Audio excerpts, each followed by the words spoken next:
line, I let them talk. Adversity, then verses would come my way, but just ignore it, keep it soaring, leave them sore in the face. They ain't important, you're worth. If you've been in a car accident. Hey, if your partner is being secretive with their phone, you need to do this now. Most people are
Let's get it on! Sprawl and brawl, ground and pound. Get ready for an MMA showdown. Now, the ultimate Octagon Insider, Sean and Tristan DuCross.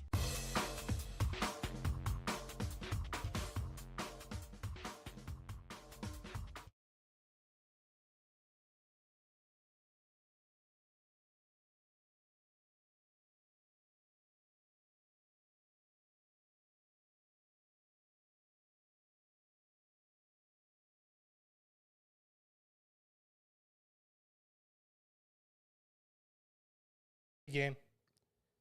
Welcome to the DuCross Brothers Sports Words. I'm Tristan DuCross. On my side, as always, is my partner in crime, the one and only Sean DuCross. Boy, what a weird week it's been, I believe. Tristan, I don't hear us. Put it on your phone. And then you can start over.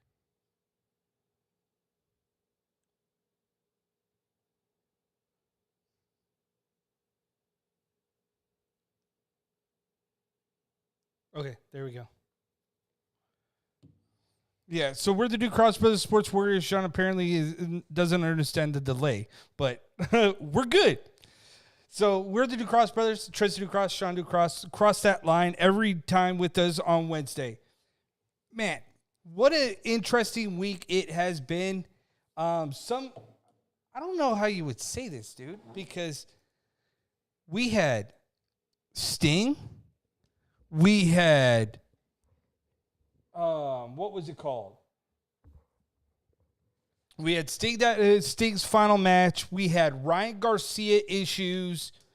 Like, I mean, what else could we have that was vastly interesting this week? So not only do you have AEW this past week, Tristan, and like you talked about Ryan Garcia, you also have Anthony Joshua versus Francis Ngannou this week. You have UFC 299. I mean, this whole week is packed. Yes. It's been an exciting week of combat sports and entertainment and everything else in between.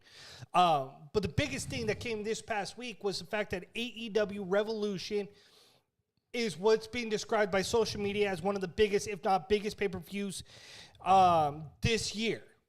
The interesting thing is that it came down to Sting's retirement match. We discussed going into this retirement match, was this Was this the right way to go out for Sting? The interesting thing is that if you didn't catch this match at the end, the best way you could describe it is that it was a car crash. Yes, it was. It was memorable for the sense that it's completely different than what is what you would think you would see with Sting. Yes. Sting went through a plate of glass. I was talking to one of my guys about that because it was interesting to see that Stinger went through a pane of glass. Because when you're talking about going through a pane of glass, it is really, really hard and really difficult to see a 64-year-old man do a flip right through a paint glass. Last time we heard about somebody taking real glass, it was CM Punk going like, no, I'm not taking real glass. But yet AEW continues to show that they are going to use real glass. Now, to see Sting say Sting came into his last match and he said it, Sean. He was perfectly clear that he was going to give the fans something memorable, that he was going to do the way he wanted to do this match. This was what he wanted to do. And I guess that's the reason why he wanted to do that was because of the fact that it was different. It wasn't the same. Correct. So it makes perfect sense that for him to do that and go out differently. You wanted to make a moment. He made a moment.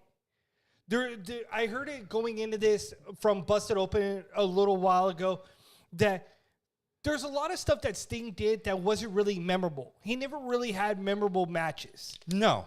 He had memorable moments, like when he transitioned to the Crow Sting. Yep. When he transitioned to the Joker Sting. He had moments, but he didn't have memorable matches. He always missed out. And the way that I look at Sting's career is, I always found it unique for him is that he had good matches, like the Ric Flair 45-minute match that they talked about on Revolution. His tag matches that he had with Lex Luger. He's had quality matches throughout his career. But when you think about Sting, you think about moments. You think about this moment. The moment when he arrived finally after all those years in WWE to take on what were they called at that time? With Triple H. What was their clique called? So they had DX? No. Evolution? Clique. No, the clique. It is called the clique. No. The group. That when Sting showed up in the WWE, you had Triple H, Seth Rollins, and they were called something. They weren't called Evolution. They weren't called anybody else. I forgot what their group was called. The Authority. There you go. I was going to get myself there. Apparently, you weren't going to help me. But they were called Authority. Right. But he had a moment when he came in and he was underneath the statue. He had a moment. When he came back as the Crow Sting, he had the moment. He took on the NWO. He fought off everybody. Moments. When he showed up in AEW, moment. Yep. He's always been good about creating moments.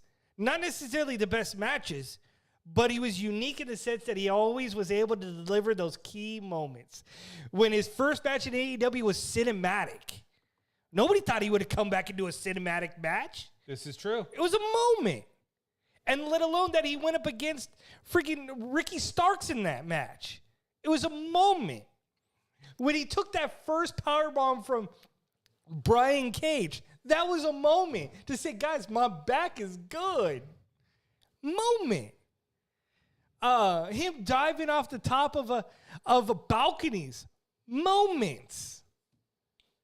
So it's one of those things that it's unique career of an icon and a legend for Sting. It's just disappointing that he never had that one hurrah match that really defined his legacy. And but I'm really happy that he was able to go out the way he wanted to do. On his own shield, on his own accord, because at the end of the day, Sean, he wasn't used correctly at all in the WWE at all. So for Sting to go out, I applaud him. Congratulations on his retirement. I'm interested to see what he does beyond this point, but only time will tell, right? And that's the thing. Like he says he doesn't want to be an agent. He doesn't want to be a manager. I've seen roughly through the grapevine that on social media they're talking about him becoming maybe like the general manager of the show. I don't think we need that. And I agree. I think that like he should look into bringing his creativity to AEW and continue to see if the kids are going to listen to him. Right. They need his mind. If he's as nice and humble as everybody says he is, you can't have AEW without Sting. It's just like you can't have AEW without Bryan Danielson. Like, there are certain guys that are in AEW that their careers are going to come down to a wind, and they need to be a part of AEW. You can't see them any other way. And having these minds to continue to evolve and help Tony Khan, I mean, it's great. Outside of that, the last match, the last thing that stood out, was there anything else on that program that stood out to you? Because I know there is. It was one of those things that, like, I told you, it's like, well, while you were at work, it's like, bro, you need to come in, you need to watch this, you need to check this out. The one that surprised me that didn't deserve to be as good as it was none other than FTR versus BCC. That should not have been as good as it was. And the fact that Claudio probably went about 70% of that match probably helped that match be a lot better than what it was. So if you're talking about the BCC and you're talking about FTR, what about Ospreay's fight? Ospreay's bout versus Takeshita was a banger. That was a banger. Like, that was easily the best match of the whole entire evening, by far.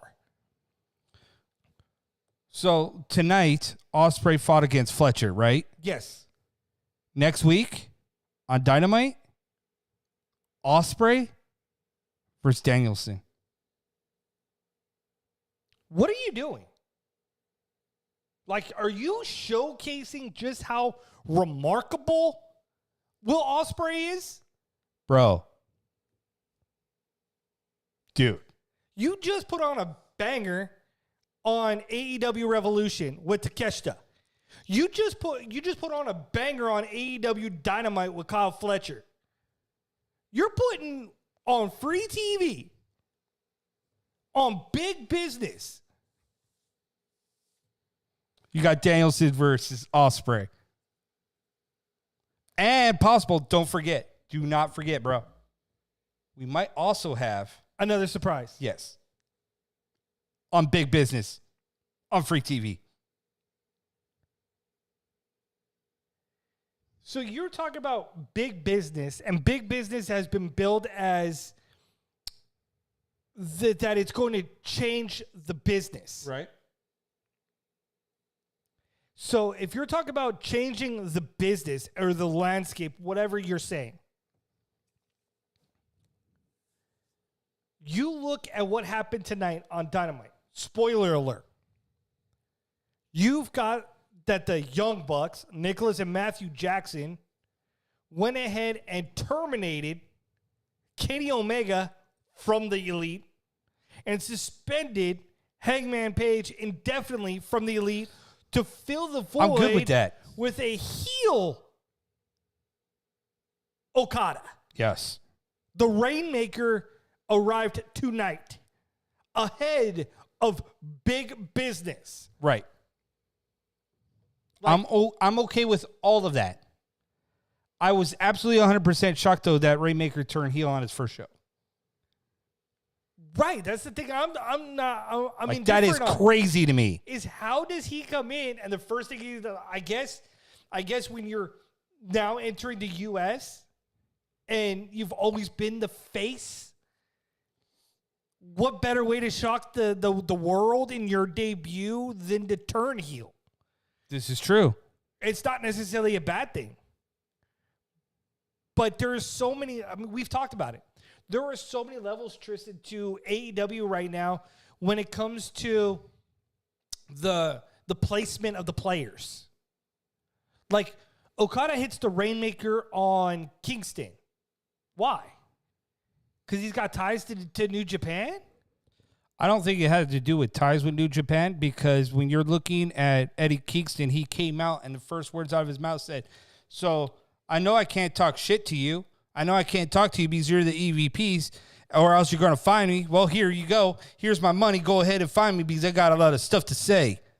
So, well, if you're going to be in the elite, well, you can't say anything to the elite. Right. So the Rainmaker will put an end to that. But, Sean, before we go to our first break of the evening, we do have to say congratulations to Paul Heyman. The man, the mind on Paul Heyman. He is officially going to be inducted into the WWE Hall of Fame, so congratulations to him. When I heard Paul Heyman, and I'm trying to think of the words, when I heard Paul Heyman was being inducted into the Hall of Fame, yeah, I was a little bit indifferent about it. Fair. I was indifferent for the fact that I felt like Paul Heyman should have been in the WWE Hall of Fame like 2-3 years ago. That's fair. And here he is now being inducted into the Hall of Fame. Right. But I guess it's better late than never. And it's one of those things that I'm happy Paul Heyman gets his due. Like Busted Open was talking about, like, who's going to induct Paul Heyman? That's my thinking is I want to know who it is. And when Bully Ray said who he thinks it should be, it only made sense because you got to be able to talk about Paul Heyman now and in the past. Right. And there's only one person that fits that criteria. That's Steve Austin. You think so? Steve Austin worked with him in ECW. Right. Before he became Austin in WWE. Yes. And then worked with Austin. Then he worked with Paul Heyman in WWE. He's the only one. Bully Ray can't do it. Because crossing all platforms, sure, I get that. So you got to be able to tell stories for Paul Heyman from point A to point B. Yep, that makes sense. So I agree with that. It's going to be interesting to see how this plays out with Paul Heyman. But my God, we got so much more to talk about. We got UFC 299 around the corner. We got Sugar O'Malley on deck. We have Michael Venom Page that's making his UFC debut. We got so much more with the brothers right after this. We'll be right back. We are the DuCross Brothers. Cross that line with us every Wednesday. We'll be right back.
What's up, beautiful people?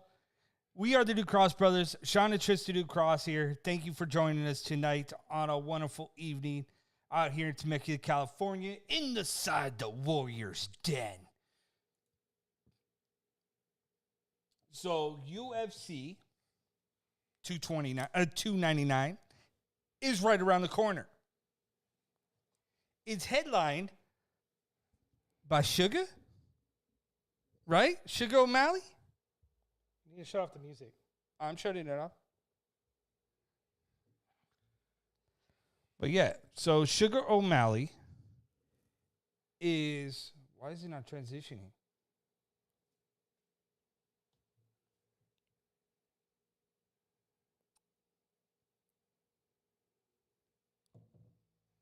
There you go. So Sugar O'Malley is the headline, right? And he's going against Marlon Chito Vera. Dude, that whole situation is very weird. I agree. Come on. Hey, they're walking. Sean O'Malley is up against the wall down a hallway, and Marlon Vera walks by and says basically to him, you know what, you could suck my, you know what. And it's like, bro, really? And they talk about how weird their DMs are. Like, what is going on with this? I agree. It's a wild situation right now. I can guarantee you of that, right? So the way that we look at it is that at any point in time that Sugar loves to talk. Don't get me wrong. Sugar's a character. But do you think this fight is at the top of the food chain right now, Sean? Answer that question. Let's see. Say that again? Do you think the O'Malley versus Chito Vera fight is on the up and up? It depends how you look at it, because right now I'm hearing rumblings, I'm reading rumblings that Marlon Vera's camp hasn't been the best camp. The last time we heard that it was that somebody didn't have a great camp, it was Henry Cejudo. Yes. And Cejudo found out that he had an injured groin after that fight. And ultimately lost that fight. Yeah. So how healthy is Vera coming into this fight is a question. And if you use that as a narrative, Sean, right? Everybody has to understand this, is that Vera also beat him back in 2020. So this is basically a revenge fight to try to eliminate that loss off his record. That's kind of what I've gotten out of why this fight happened. I've also heard that rumblings about Chito Vera. But the issue about that is that if that does come into play, if he's injured or whatever, right? Because we know fighters, they try to push through camp as much as they can. If that is the case, though, and he comes in injured, are you okay with him getting another rematch possibly down the road because it would be 1-1? Only because of the fact that O'Malley is the champion right now. That, yeah, I'd be okay with it.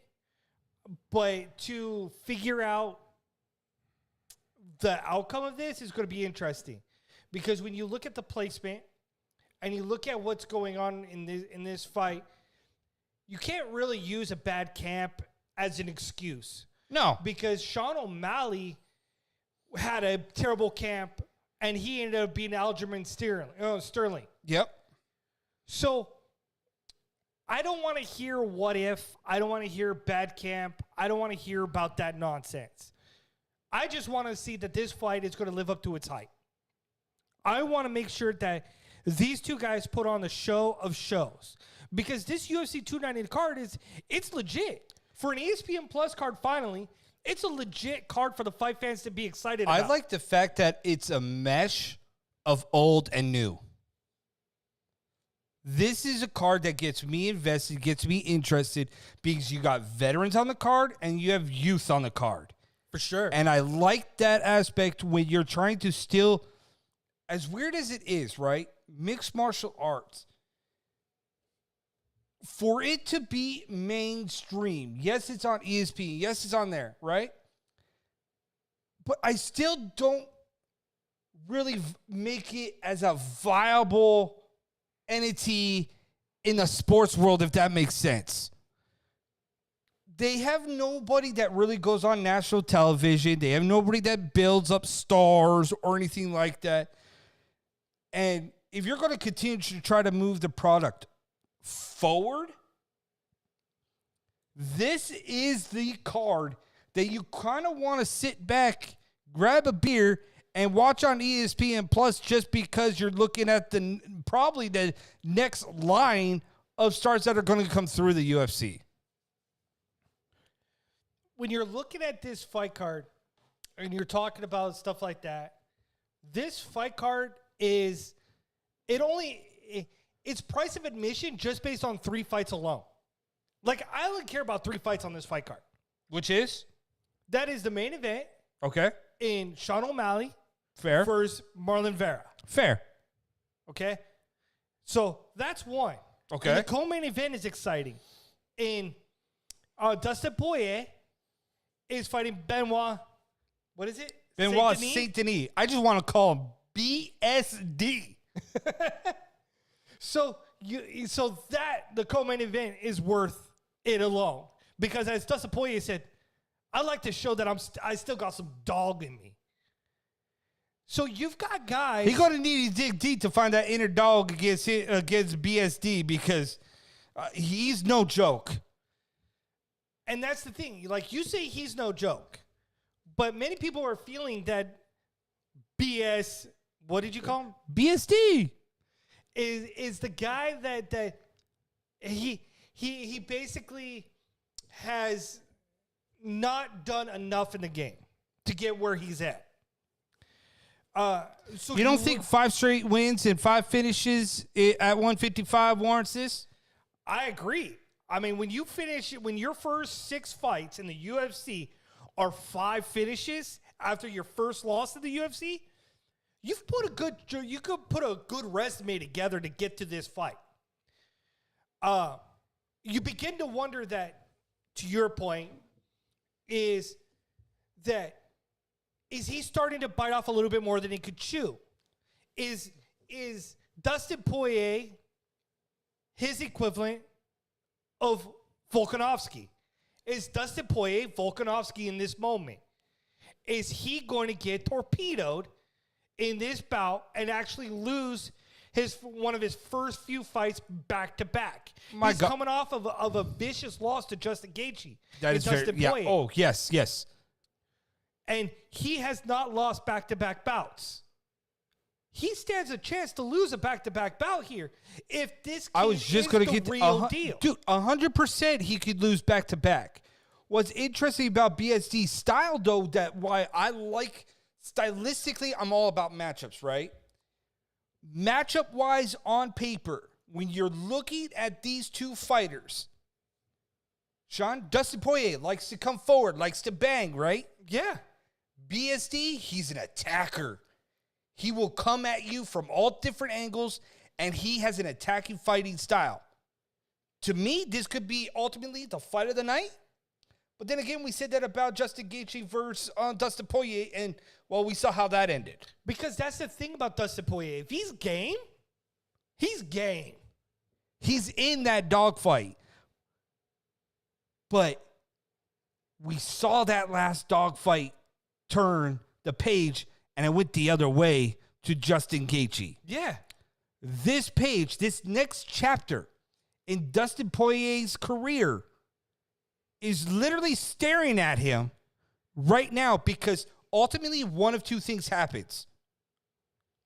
He wins, and he has that little bit more longevity still hanging around. I was just going to say that, right? Tristan. Because if he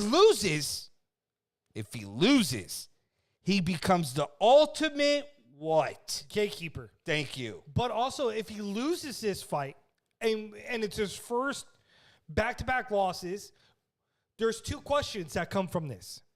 1, how does he rebound from the first ever back-to-back losses? Mm-hmm. The second time is that if he loses back-to-back, and if he loses via KO or TKO for the second time, what is the next move for Dustin Poirier? Those are the two questions that will come from this if he loses. So much like we talked about Ryan Garcia last week, in who has the pressure in his upcoming fight? Oh, Dustin has all the pressure. All the pressure on him. All of it. Don't lose. He has all of it, like some crawfish in the night. This is all him. We need to pour his diamond hot sauce. Yes. Get some of his hot sauce. The other thing he needs to pray that the crawfish drought is over and he can get some crawfish because this is where he's heading. The other thing too that is going to be interesting on this card alone is the debut of none other than Michael Venom Page versus Kevin Holland. Again, styles make interesting fights, right? That's what I'm saying. This whole card, top to bottom. 16-2 in Bellator was Michael Venom Page. Holland, who loves to freaking just talk some more, and he's a showboater. He's a showman. So is Michael Venom Page. But you're talking about showboater, and then there's showboating. And Michael Venom Page is the absolute king when it comes to, if he's comfortable in there, bro, he's comfortable in there. Like you've got Kevin Holland who's making headlines. Yes. That's the interesting thing. This card right now have some interesting intertwined topics. Kevin Holland, his comment to Michael Venom Page was, if I wanted to fight a Bellator guy, I would have gone to Bellator to fight a Bellator guy, not in the UFC. That's fire shot one. The second shot fired was Michael Venom Page basically saying to him, it's not your fault, but I'm going to take everything out on you because he's had a bad camp. And he's like, my bad. Like, okay, so you got one guy that's looking to put a beat down on another guy, and another guy saying, like, I'm going to beat you up too. Okay, so you want to know what I wrote down about this fight when I was looking at this fight, because it was one of my ones that I highlighted that I was like, I am amped for this, because whether you like it or not, I'm a Michael Venom Page fan. For sure. But what I wrote about this is because, again, I'm talking about styles of this fight, right? Are we going to see a fight, or are we going to see a dance party? You would like to see a dance party. We're going to see the fight end in the first round. That's what Michael Venom Page does. You say styles make fights? Yes. So we've talked about comparisons. We've talked about moments, whether it be what we just talked about at the beginning of the show in wrestling versus now. Right. Moment. The flying knee from Michael Venom Page. This is true. Ended his last fight with leg kicks. Yes. When Justin Gaethje and Poirier squared off, we said that was going to be a fantastic fight. Headlines like you ain't never seen it. Yeah. Didn't let anybody down. I'm going to say there, fight fans, y'all don't want to sleep on Kevin Holland versus Michael Venom Page as being the fight of the night, the show stealer, the one of them's going to go 9-9. And I just say for Kevin Holland's sake, you don't want to eat the words that he's a Bellator guy. We've seen Bellator guys come into the UFC and run right through them. We saw that with Alvarez.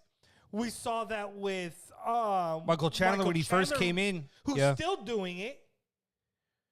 You've seen levels to Bellator having some success. I mean, there's some guys that have not had any. Right. But for sure.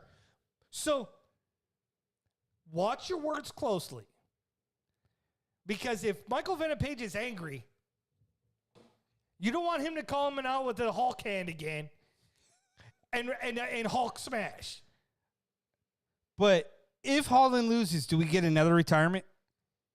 Kevin Holland ain't going to retire. He's just going to go back to the drawing board and come back and beat somebody else's ass. But even, Sean, you brought up 3 fights, right? Even on the bottom card, on the prelims, 3 fights. Not only that you were talking about 3 fights that you're interested in, right? 3 fights that are on the prelims that I'm interested in is Curtis Blades versus Almeida, Caitlin Sermina Ra versus Macy Barber, and Gamat versus Rafael Dos Anjos. See, that's what I'm saying. Like, even on the prelims, you have potentially fighters that could be on an ESPN Plus card. For sure. But that's the thing I was saying. Like, this is a legit ESPN card for the first time in quite some time that I actually remotely care about. Right. Because 3 years ago, when we were talking about ESPN, UFC on ESPN Plus, like, ESPN Plus cards were always suspect. They weren't the best. We always try to figure out, like, why do you have ESPN Plus if you continue to not put on any cards whatsoever on ESPN Plus that is relatively attractive to anybody? The only thing I still don't like, Tristan, is the fact that this card is $79. Welcome to inflation. Everything is going up. That's terrible. Am I lying? Tell me, in the immortal words of CM Punk, tell me when I'm telling lies. You're telling lies right now. UFC just up their pay for the pay-per-views because they can. That's not because of inflation. That's just because of ego and stupidity. Let's be real with that. Dude, I miss when pay-per-views were... I make the billions, I can raise the pay. Bro, I miss Just not those pay the days when pay-per-views were $49.99. Right. I would buy a pay-per-view every single time for $49.99. Now it's $7.99, and I have to pick and choose which pay-per-view I want to watch. Now it's like I can't really remember when we bought a pay-per-view. Yes, I just... You can take the internet and social media for that. Exactly. What they don't know, they don't know. Yep. Unless I get content. Oh, shit. But yeah, man, that's the world we're living in right now, right? I want to support fighters. I really do. I really care. But man, that's a steep price sometimes. And for a car or for a pay-per-view card, don't know sometimes if they're actually warranted for $79. Right. Pay me and I'll pay you. Dude, there's pay me and I'll buy it. I'm telling you right But now, if I gotta work an everyday job to make ends meet, facts. Maybe once every 2 weeks or once every month, maybe I can afford a pay-per-view of $80. Yep. But other than that, hey, social media, love ya. Thank you, TikTok. Dude, since when did TikTok blow up with boxing, MMA, and stuff like that? I swear I see it so much on my face, on my page, unless it's Big Brother looking at us, and well, that's not weird at all. But okay. Oh, you talked about UFC this week? Okay, that's everything on your social media page. Pretty much. Weirdos. That is creepy. Weirdos. I would say something, but then I was afraid we would get hacked. So I'm not going to say that either. Our dad and I were talking about it this morning, and I was like, shh, we don't talk about that. Let's not bring that up. But yeah, so if you're looking for a good fight this weekend, I mean, it's a lot of good fights. We talked about that. Next up is going to be, I believe it's Anthony Joshua versus Francis Ngannou. That's going to be an interesting bout. So we're going to go ahead off to now break. That's a fight I would pay $79.99 for. I agree. And we will discuss that right after when we this get back for the break. More with the DuCross Brothers. In the meantime, while you take a little bit of a break from us, head over to our sponsors, iloveanti.com, and use the promo code TheDuCrossBros, and you can save 10% off of all of your CBD needs. Trust me, it's worth it. You want to get on it, feel healthy and stuff like that. That's stuff that you want. If you're a fighter and stuff, you might want to get that CBD rub, and you'll be more than happy. Guaranteed. In the meantime, we'll be right back.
Welcome to the Warriors Den with your boys, Sean and Tristan DuCross. We are here live talking combat sports with y'all.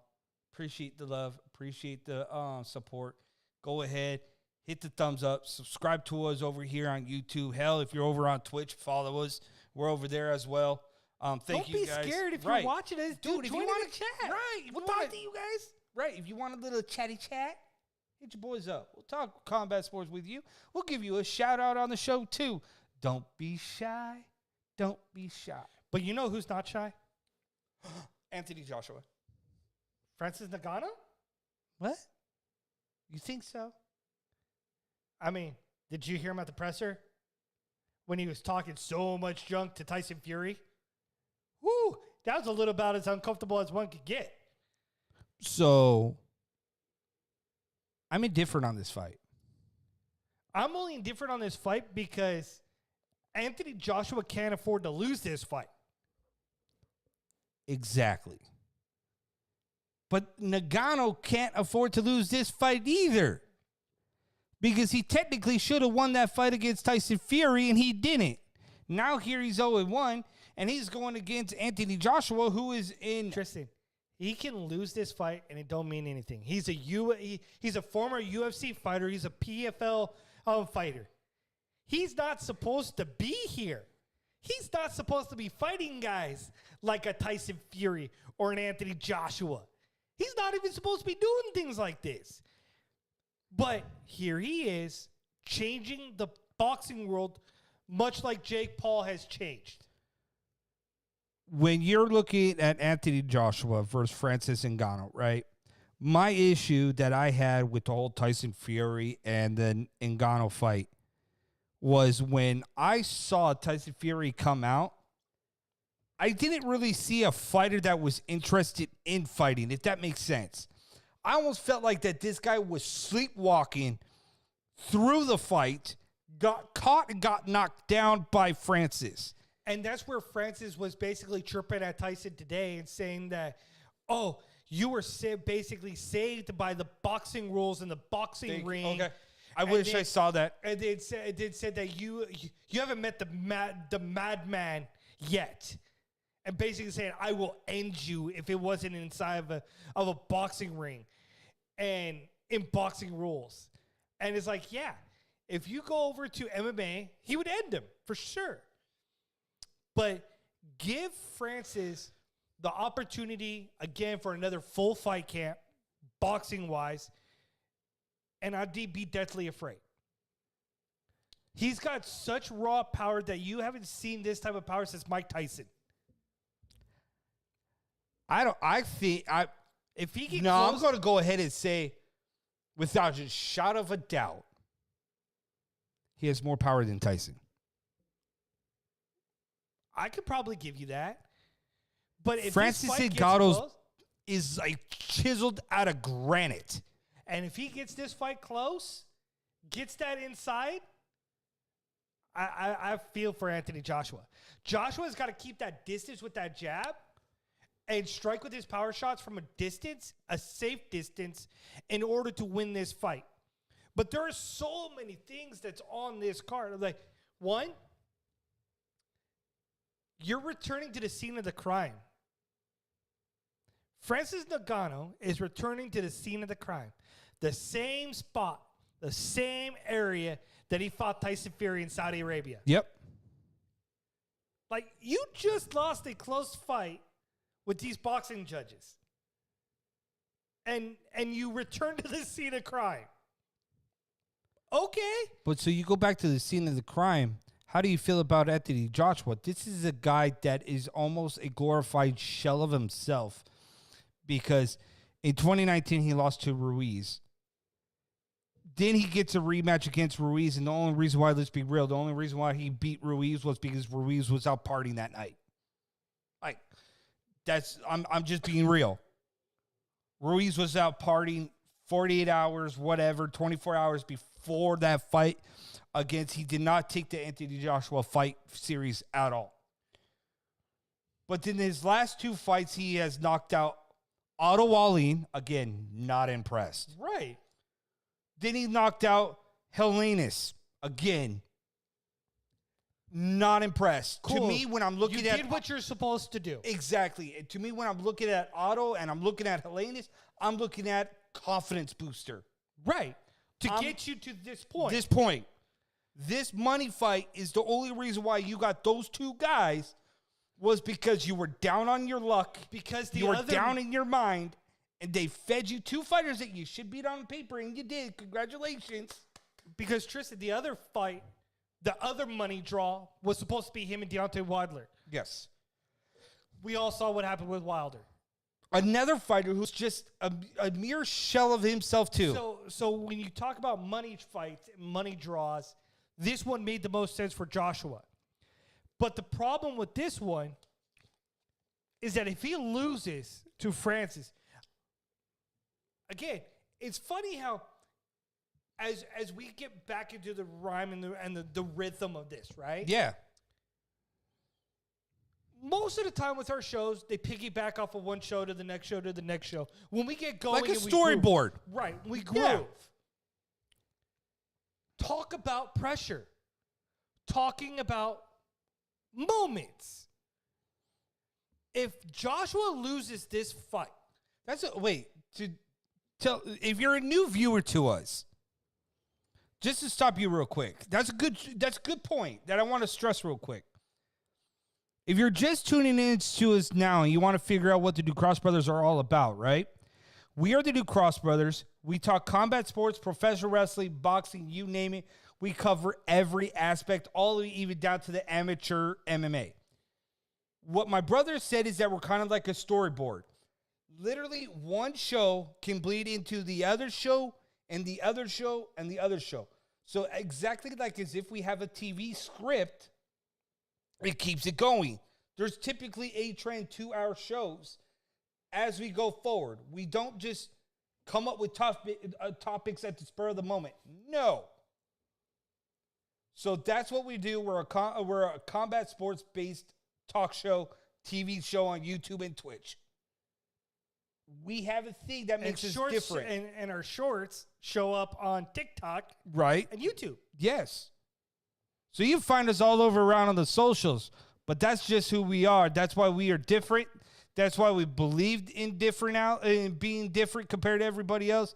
Because you could turn on any YouTube, any podcast, and get the same thing. I can guarantee you never hear the same thing from Sean and I, and you won't hear the same kind of twist and takes. If you turn on another podcast and compare us, ain't gonna happen. I can guarantee you it. But yet, go back to that, okay? Yeah. You talk about pressure. We talked about pressure with Ryan Garcia last week. We talked about moments with Sting. You talk about pressure, and you talk about everything is on the line for Anthony Joshua. If he loses this fight, he's done. He can't come back from losing to Francis Ngannou. There's no way. There's no way he's going to get another title fight. There's no way he's going to get another moment.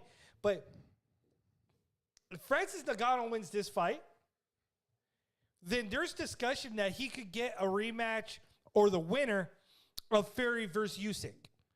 The winner of the they're even saying that the winner of this fight, whether it be Ngannou or Joshua, is in line for the winner of Fury versus Usyk. Again, let me reiterate that. A first-time boxer in the heavyweight division coming from UFC, PFL now, jumps into boxing, is on now the level that he's being classified. If he knocks out or beats Joshua definitively, is in the discussion to face one of those two? Yep. For the world title? Wait, what? Again, with the 16 million. 16 million. Joshua and Francis. Go ahead. I'll wait. Name one MMA fighter that has made 16 million for one fight. Go ahead, I'll wait. Right, and then he's going to go back to the PFL?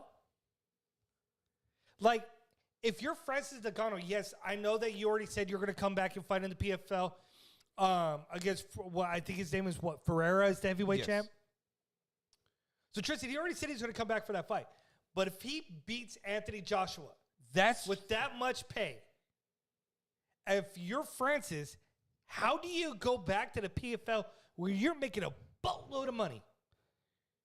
the way I look at it is that he wants to be the greatest of all time. Do something that ain't no fighter ever has done in the history of combat sports. Own MMA, own boxing. He can make the money in boxing, cash out in MMA, go back to boxing and cash out. Like there is money on money on money for this guy. For sure. He could go 16 million, drop off, go to PFL, make another 5, chump change, work somebody, go take on a boxing contract and work them. Nobody's going to make more money than Francis Ngannou in the next couple of months, maybe in a year. This guy's going to be, you're going to be talking about money fights. He's going to be that money draw because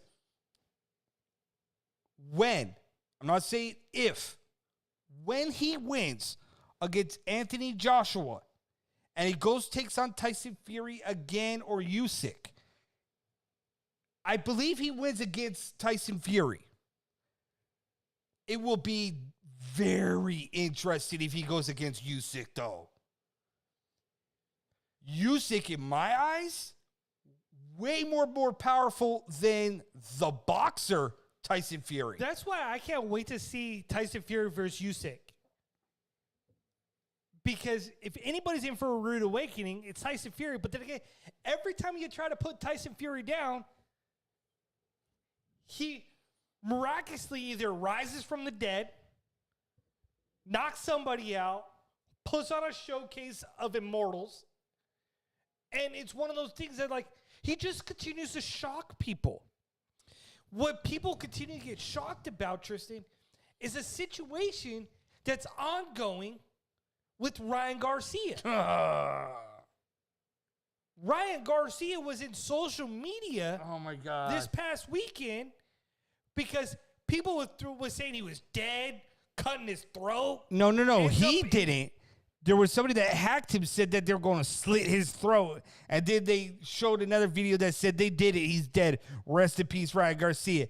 Only for Ryan Garcia to show up on another social media post, sitting in a chair, saying that he has no phone. He has no social media. Everything's been taken away from It's just people. weird and think he's awkward. crazy. I'm like, boy, you know you created this, right? You're the one that showed up drunk to a press conference. You're the one that rode on a white horse, right? No? White carriage or whatever it was through L.A. You I did didn't know that. I didn't know that part. Oh, I gotta go look on that after this. You did that. Crazy. You created that narrative. He cray. Yes. Instead of rye, he cray. He created that narrative to the fans. Well, like When his you got dad- fans all over Well, the artist formerly known as Twitter. on X, somebody posted Artist formerly known as Twitter. posted to, I guess, Ryan Garcia's dad and said, "Hey, coach, is Ryan okay?" And his dad posts back, "It's like, yeah, he's just trolling in the wrong way." Wait, what? You're trying to defend this? And then you go back and you watch a lot of his press conferences that he did or his interviews. Man, he's completely changed. His face looks different. He's gained weight. Like, he doesn't look like the same Ryan Garcia. He doesn't talk the same Ryan Garcia. And don't get me wrong, as you age, yes, you do change from time to time, and I get it. But just because you get older doesn't mean everything changes. And as you get older, what does change your looks over time is drugs and alcohol. Oh, for sure. For sure. That will age you. That will change you. And unfortunately, nothing's come out. And he says you could drug test him all you want. But I agree. looking back at videos, looking back at interviews, his demeanor, his outlook He's making is vastly different he's now. making Devin Haney's comments look like they have a little bit more substance to them than they should. But I mean, should they at this point, though? Like, You want to talk about crazy? Like, you want to talk about levels of crazy. You're talking about, we're on the brink, and I said this years ago. I've used this line before. We're on the brink of an true Hollywood story of Ryan Garcia. Did you see the X post between Ryan Garcia and Andrew Tate? yes. Levels of crazy. Okay? Let's put this in perspective for everybody. Levels of crazy. So, Devin Haney comes out and talks about cocaine, being an alcoholic. Ryan Garcia's Some rebuttal. other substances. Ryan Garcia's rebuttal was, I smoke weed, I drink alcohol. Not sure if that's true. Don't have any evidence of the latter. Comes out with a gold throne, white pedals. You said he drove down LA, and on a white horse or whatever. Like, yes. Okay. And had a police entourage. Okay, so that adds levels of crazy. Then the post on X about dying, whatever, all that shenanigans. The video shows him in a white room and a blue chair that may or may not be a jail of some sort. Right. Looks like something you would see. I'm not even going to use that. Never mind. Because, again, listening ears. Listening ears. I'm telling you. Yes. It starts with an R. Yes. See? I'm telling you. That's what, bro, that is the one thing I am not touching. Right. I'm sorry. So levels of crazy, right? Bro, did you see? That's what I'm talking about. The news. So levels of crazy, right? So I put it in perspective, right? Levels of crazy. Now here's the kicker. Here's the upper echelon of cray-cray. Andrew Tate and Ryan Garcia's Twitter thing. Ryan Garcia is talking about that he got held down and watched children get raped in the woods called the Bohemian Grove.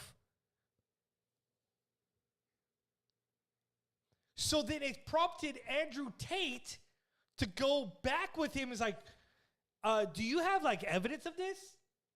And he's like, bro, I got videotapes. Don't say that. I got video evidence of this. Bro, what are we talking about? You're talking about you witnessed children get raped. You should almost be put in prison at that point. Just for saying those comments. If you're the LAPD, you should be going after Ryan Garcia. Knocking on that door. And knocking on that door and finding, like, is this legit? Because this is the level of crazy now we're at. Like, if you don't know the history of Andrew Tate's been accused of weird stuff too. My God.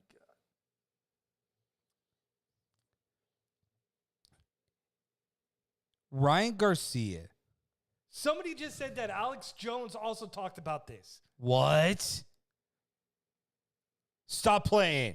So now there's more levels to this crazy. Oh, my God. And nobody Oh, my is God. out there talking about this. Oh, my God. Sean, why did you have to bring this up? I didn't expect it to go weird.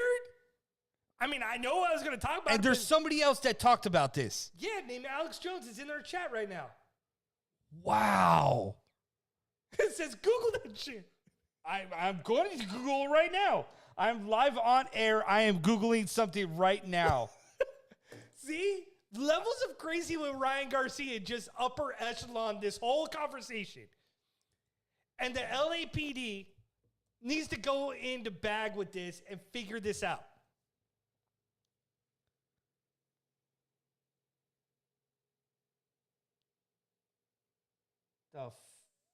Foops McGillicuddy? Oh, and on Joe Rogan. What is Bohemian Grove? Let's look up that first. Oh, jeez. Oh, yeah, I'm going down a hole now. In the mortal words of Sean, and down the rabbit hole we go. All right. What is Bohemian? Oh, my God. We are going down a rabbit hole right now. Thank you, guys. This is fucking amazing. Live, only on the DuCross Brothers, we are going down a rabbit hole because Sean brought up Bohemian Grove. Inside the mysterious elite men's only treat that is name checked in Ryan Garcia's disturbing new claims. Ryan Garcia has claimed higher elites.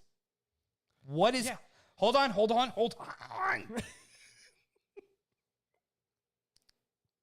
Ryan Garcia has claimed higher elites tied him down and forced him to watch children being raped in an explicit rant where he added, Bohemian Grove is real. The pro boxer joined controversial influencer Andrew Tate, who was embroiled in a sex trafficking scandal. In the space chat where he added that he was raped himself, bro,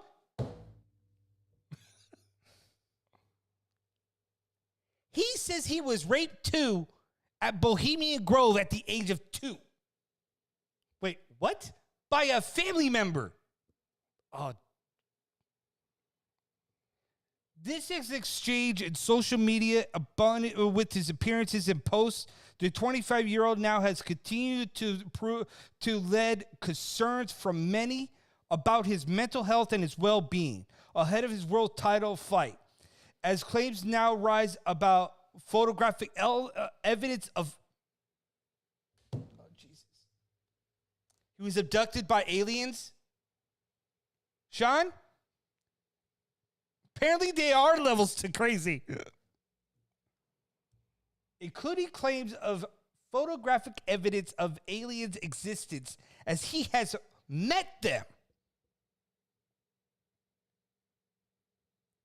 Garcia told Tate in a post, bro, they fucking took me. They took me to the fucking woods, bro. They tied me down and I'm not fucking around, bro. I'm not joking. I got proof, bro. I don't give a fuck. So aliens were in the Bohemian Grove too? I can't with this guy. I told you, levels of crazy. Yo, why did you have to take me down a wormhole? Well, apparently they wanted us to go down the wormhole too. Huh? They wanted us to go there too. Dude, Bohemian Grove is an exclusive 2,700 acre campsite in Sonoma County, California. It is a men's only club. Bro, somebody call the LAPD and do a wellness check on Ryan Garcia or try to get evidence of this. All right. Oh my all right. God. No. We're done. This is like Epstein type stuff, dude. Hey. Take it off air. Woo! But hey, we're 7 minutes over now. We went down level of crazy. So we'll be back next week. Thank you for joining us, the DuCross Brothers. Check us out. Bohemian Grove. Every Wednesday, right here on Twitch, YouTube. Follow us on the DuCross Brothers on TikTok. Follow us on here. Hit the subscribe button. Hit the like feature. Just follow us. We'll be back next week. Bohemian Grove. Mind blown. Oh my God. We are the DuCross Brothers. Until next time, we are out of here like 5-0. Please do yourselves a favor. Get at Bohemian Grove. Love you guys, but we're out of here. Brawl and brawl, ground and pound. Get ready for an MMA showdown. Now, the ultimate Octagon Insider, Sean and Tristan DuCross.